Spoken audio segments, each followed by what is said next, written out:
Hello everyone, hey I am back with the video lecture और आज हमें discuss करना है functional capacity evaluation. Basically last lecture में हमने वर्क रिलेटेड डिवाइसेस को डिस्कस किया था, जो हमने सारे एर्गोनॉमिक्स के डिवाइसेस को कैसे बेसिकली कैसे उन इक्विपमेंट्स को यूज़ करके हम बेसिकली वर्क रिलेटेड असेसमेंट कर सकते हैं। बट सिंपल इज दैट जो functional capacity evaluation it's self एक पूरा सिस्टम है, उसको कैसे देखा जाता है, ठीक है। मेजरली अगर इस स्टोरी की बात की जाए तो इसका मेजर एक्ट ये है कि हमारे पास, क्योंकि ये सारा एफ का सिस्टम जिसको हम फंक्शन कैपेसिटी वैल्यूएशन सिस्टम कहते हैं, इसका मेजर फोकस यूएस के डिपार्टमेंट्स थे, यूनाइटेड स्टेट्स के डिपार्टमेंट। वहाँ की फिजिकल डिमांड्स जो लेबर की हैं, वो उनके अकॉर्डिंग इन सिस्टम्स को डिज़ाइन किया गया था, इन एरियाज को फोकस में रखा गया था। क्योंकि हमारे पास ये बुक यूएस के अकॉर्डिंग ही कम्प्लीटली रिवॉल्व करेगी, तो दैट्स वाई हमारे पास जो सारे रिजल्ट्स आ रहे होते हैं चीज़ों के, वो यूएस के अकॉर्डिंग होते हैं। बट दैट डजेंट मीन कि ये हमारे इन एशियन कंट्रीज़ में अप्लाई नहीं हो सकते, ऐसा नहीं है, ठीक है। हमारे पास ये सारी चीज़ें एशियन कंट्रीज़ में अप्लाई हो सकती हैं, but it basically required some kind of modification, ठीक है। स्लाइट मॉडिफिकेशन अगर आप करोगे ना, तो बहुत ज़्यादा आप इस चीज़ को अचीव कर सकते हो, ठीक है। क्योंकि मैं ergonomics इसलिए बेसिकली मुझे ये इसलिए पढ़ाना अच्छा लगता था कि इट्स सेल्फ अगर आप इस चीज़ को देखो तो ये हमारे पास सिर्फ आपके पेशेंट्स की या आपके क्लाइंट्स की या बेसिकली लोगों की ergonomics को ठीक नहीं करता, बल्कि आपके अपने कोर कॉन्सेप्ट्स बहुत क्लियर करता है। आपकी अपनी ergonomics में बहुत ज़्यादा हेल्प आउट करता है, आपके आसपास लोगों के ergonomics को ठीक करने में बहुत ज़्यादा हेल्प आउट करता है। सो इट्स सेल्फ ergonomics जो है ना, वो आपकी प्रॉपर कंडीशनिंग की जाती है एज अ फिजिकल थेरेपिस्ट या एज अ डॉक्टर।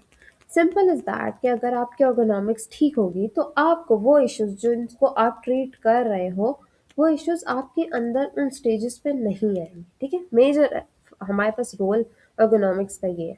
लेकिन सिंपल इज दैट क्योंकि हम इट्स सेल्फ हम एक ऑक्यूपेशन में है ना, सो हमारा ऑक्यूपेशन की भी फिजिकल डिमांड्स है, हमारे ऑक्यूपेशन की भी नीड्स हैं। सो दैट मीन्स कि हमारे पास या तो हमें लॉन्ग स्टैंडिंग करनी पड़ती है या पोस्चर बहुत ज़्यादा ख़राब होता है। सो हमने उस चीज़ को कैसे कोप अप करना है, ये सारी चीज़ें होती है एफसी के सिस्टम में। अब मेजर चीज़ है हमारे पास, कुछ पॉइंट्स को हम डिस्कस करते हैं जिनकी एरियाज़ को, उनमें आती है working positions, manual handling and exertion, mobility, work posture, upper limb and hand functions, and other than that basically कोई और मूवमेंट्स या फंक्शन सिस्टम हो या अदर डिमांड्स हो, ठीक है। सो वर्किंग पोजीशंस, जैसे हमने बात की कि वर्किंग वन बाय वन हम इन सारों को डिस्कस करते हैं। Simple is that working position क्या होती है, सिटिंग या standing, okay. Major is that sitting या स्टैंडिंग होगी ज़्यादा आपके पास पोजीशन, उसके ऊपर फोकस किया, सिटिंग है या स्टैंडिंग है। मैनुअल हैंडलिंग, एक्सर्शन क्या हो सकती है, एक्सर्शन मैनुअल हैंडलिंग आपके ऑक्यूपेशन की रिक्वायरमेंट है लिफ्ट करना ऑब्जेक्ट बहुत ज़्यादा, कैरी करना या पुश करना या पुल करना, ओके।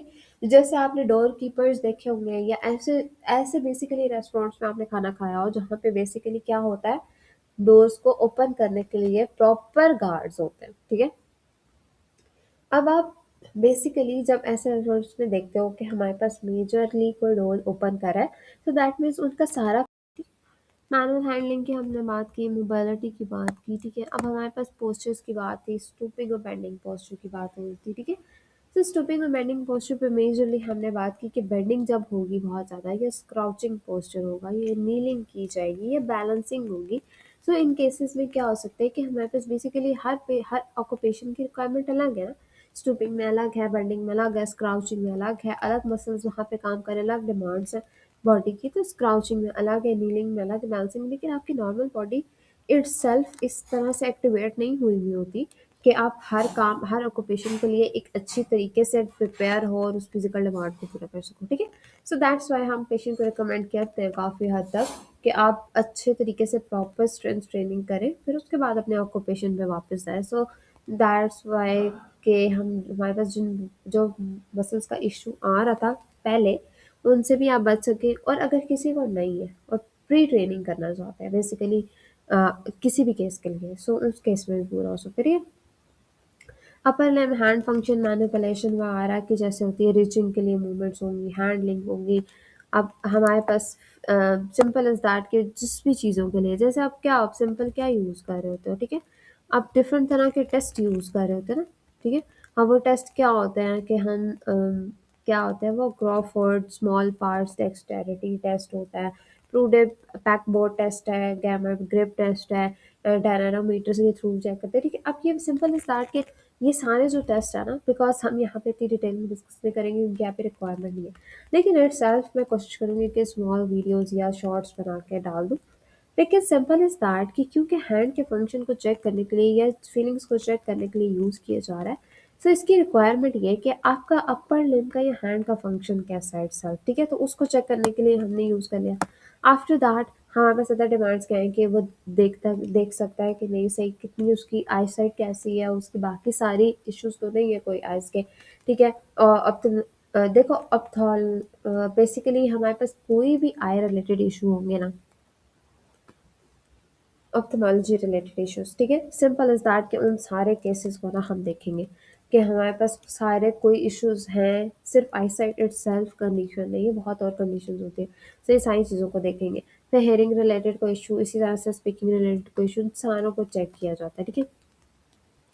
अब हमारे पास बेसिकली रिजल्ट जो होते हैं ना क्रॉस डिफरेंट एफसी सिस्टम्स में, देखो अब सारे जो हमने सिस्टम्स डिस्कस करने हैं ना आगे, ठीक है?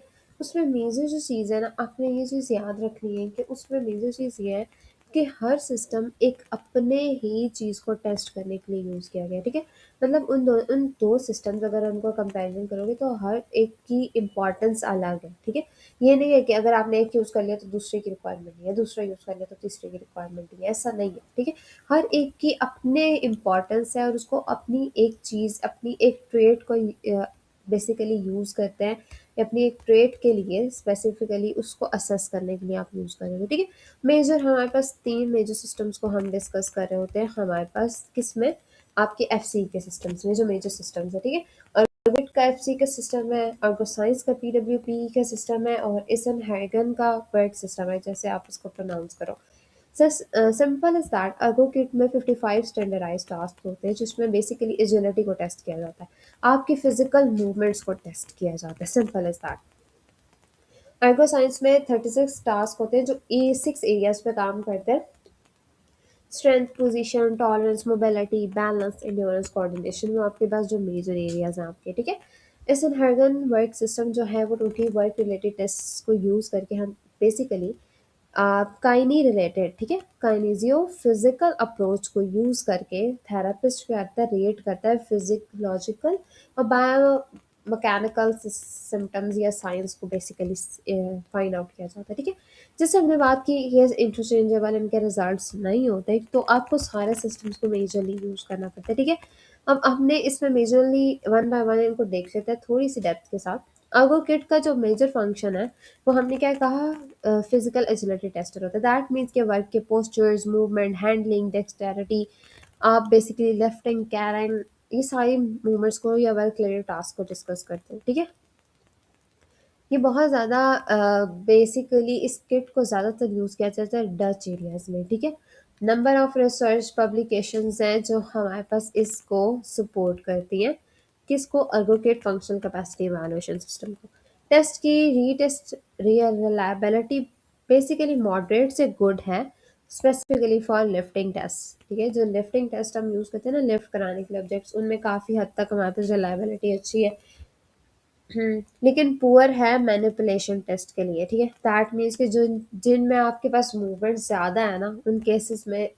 नेक्स्ट हमारे पास है अर्गो साइंस का फिजिकल वर्क परफॉर्मेंस इवैल्यूएशन, इसमें हमने बात की 63 टास्क हैं जिसमें हम strength position tolerance mobility balance endurance coordination सबको डिस्कस करते हैं, ठीक है? सो इसकी भी रीटेस्टेबिलिटी आप ये कह सकते हो कि डायनामिक स्ट्रेंथ के लिए ना it is basically considered as good और फेयर, ठीक है? बहुत ज़्यादा नहीं है।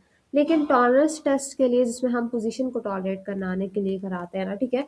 उसमें पुअर को बहुत ज़्यादा रिलायबिलिटी नहीं है, मतलब इतना ज़्यादा टेस्ट जो है ना बार बार रीटेस्ट करने की ज़रूरत नहीं होती, जो पहली बार में रिजल्ट आ गया वो रिलायबल है, ठीक है? उसके अलावा बहुत ज़्यादा रिजल्ट में चेंज नहीं आएगा।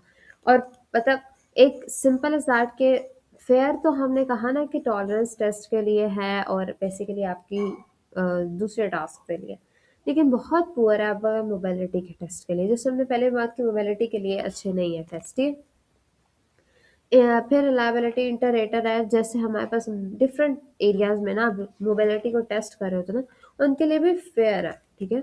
मतलब आप फेयर यूज कर सकते हो। PWPE की जो एग्जामिनेशन सिस्टम, या आप सिंपल एज दैट कि जिस एस्पेक्ट को रख के एग्जामिन किया जाता है ना, उसकी वैलिडिटी काफ़ी अच्छी है, मतलब मॉडरेट लेवल पे। लेकिन इट्स इटसेल्फ वो भी ठीक, ठीक है, it is good but not too good. अब हमारे पास आ जाता है इस हैंडगन वर्क सिस्टम है, ठीक है, क्योंकि हम बेसिकली सिस्टम के अंदर क्या चीज़ हो रही है हम उसी को डिस्कस करें, हम ज़्यादा रिलायबिलिटी की तरफ नहीं जा रहे। पर रिसर्च रिलेटेड कॉन्सेप्ट्स हैं और उनको इतना ज़्यादा बेसिकली नहीं देखा जाता। हाँ, ज़रूरी ये है कि आपको पता होना चाहिए किसकी रिलायबिलिटी कैसी है, ये टेस्ट कितना रिलायबल है, और इसको किस-किस एरियाज़ पे रिलायबिलिटी इसकी कंसीडर की जा रही है, ठीक है? क्योंकि it is very important related to, अगर आप वाइवा के लिए जाते हो या उसके रिलेटेड है, या बेसिकली मल्टीपल चॉइस क्वेश्चंस हैं, उन सारों से काफ़ी ज़्यादा है, ठीक है? इटसेल्फ आई एम ट्राइंग कि हम कोई अच्छी सी एक शॉर्ट बुक कंसीडर करेंगे, बनाने की कोशिश करेंगे जल्दी ही, ताकि आपके पास एक शॉर्ट एमसीक्यूज की बुक हो जिससे बेसिकली आप सारी बेसिक पॉइंट्स को ना डिस्कस कर सको। सो कोशिश यही है कि जल्दी हम उसको लॉन्च कर देंगे, ठीक है।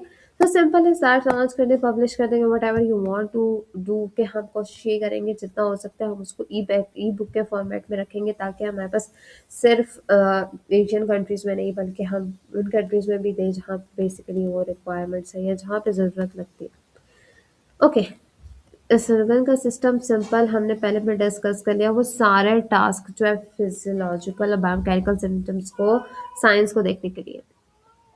रिलायबिलिटी इसकी भी अच्छी है, रीटेस्ट रिलायबिलिटी गुड है, not very good but it is good, ठीक है। स्पेसिफिकली जो लिफ्टिंग है या उन केसेस में जो विद और विदाउट बैक पेन है ना, उनमें रीटेस्ट की एबिलिटी बेसिकली इट्सल्फ ठीक है, बहुत ज़्यादा नहीं है, लेकिन उन पर रिसर्च काफ़ी की गई है, ठीक है। So it is basically considered as good, ठीक है। फिर बाकी सारी चीज़ें बहुत ज़्यादा डिटेल्ड हैं, और उन सारी चीज़ों की मेजर ये चीज़ है कि वैलिडिटी ज़्यादा अच्छी है। वैलिडिटी इटसेल्फ होती वीक है, ठीक है, हमारे पास मतलब इंटरेस्ट, लेकिन रिलायबिलिटी क्योंकि अच्छी होती है तो हम इस इंटरेस्ट को कंसीडर करते हैं, क्योंकि हमारे पास एक मेजर रिसर्चर्स ने इस पे बहुत ज़्यादा काम किया, जिसके बाद आपके बाद इस रिलायबिलिटी को कंसीडर किया गया कि ये एक रिलायबल टेस्ट है, ठीक है। इसकी रिलायबिलिटी पे आप बेसिकली अगर आप पहली बार भी टेस्ट करते हो ना, तो इसकी रिलायबिलिटी के लिए शक नहीं होता, ठीक है। It is very good in that aspect. Okay, सारी चीज़ें ये होगी। अब हमारे पास जो फंक्शनल कैपेसिटी के बाकी टेस्ट है ना, ठीक है, उनमें बहुत ज़्यादा शॉर्ट टेस्ट होते हैं, जैसे ब्लैंकनशिप एफसी के सिस्टम के टेस्ट है, फिर की एफसीए है, वर्क हैप एफसी है, वर्क स्टेप्स हैं, ये सारी चीज़ें बहुत ज़्यादा ऐसी हैं जिन पे रिलायबिलिटी पे बहुत बात नहीं हुई हुई, क्योंकि इनकी पब्लिकेशंस बहुत कम है, इनकी रिसर्च बहुत कम है, इन पे पीयर रिव्यूड बहुत कम है ये लोग, ये इसलिए इनको बहुत ज़्यादा नहीं देखा जाता, लेकिन इट्स सेल्फ इनकी भी रिलायबिलिटी सब काइंड ऑफ एक्सटेंट है, ठीक है। मॉडरेट वैलिडिटी है, but no recent researches have shown कि हमारे पास इनकी बहुत ज़्यादा रिलायबिलिटी है, ठीक है। वैलिडिटी है मॉडरेट लेवल पे, बट वो भी सम केसेस ऑफ स्टडीज में, ठीक है। तो आप इन सारी चीज़ों को बेसिकली रखते हो, लेकिन आप एक सिंपल मेजर चीज़ जो याद रखने वाली है ना इसमें, वो ये है कि इन तीनों सिस्टम्स में हम चेक क्या कर रहे हैं, और कौन किस में किस चीज़ की बस रिलायबिलिटी है, उसको याद रख लो, ठीक है। वैलिडिटी टू सम एक्सटेंट आप शॉर्ट नोट्स के थ्रू बना लो तो आपके लिए ईजी हो जाएगा कि वैलिडिटी किस किस चीज़ में ज़्यादा है, लाइक बैक पेन की इंजरी में, या बैक पेन में, या बैक इंजरी में, ये किस चीज़ में आपको रिलायबिलिटी इस टेस्ट में मिल रही है, वैलिडिटी मिल रही है, तो दैट मीन उसके लिए ज़्यादा यूज हो रही होगी, ठीक है। सो बेसिकली इन सारी चीज़ों के लिए हम फंक्शन कैपेसिटी इवैल्यूएशन को टेस्ट करते हैं। ये सारे वो इक्विपमेंट्स और टूल्स हैं जो फंक्शन रिलेटेड बेसिकली सारी सारी चीज़ों को हम डिस्कस करने के लिए यूज़ करते हैं, या फाइंड करने के लिए यूज़ करते हैं फिजिकल डिमांड्स को, ठीक है, जिन एरियाज पे हमने बात की। So thanks for watching. अगर कोई चीज़ समझ नहीं है तो कमेंट सेक्शन में आप पूछ सकते हो, और नेक्स्ट में हम फिर लिफ्टिंग असेसमेंट्स को डिस्कस करेंगे कि लिफ्टिंग के लिए हम कौन कौन से असेसमेंट्स को यूज़ करते हैं। वन बाय वन हम इन चीज़ों को रीयूज़ करना कि हम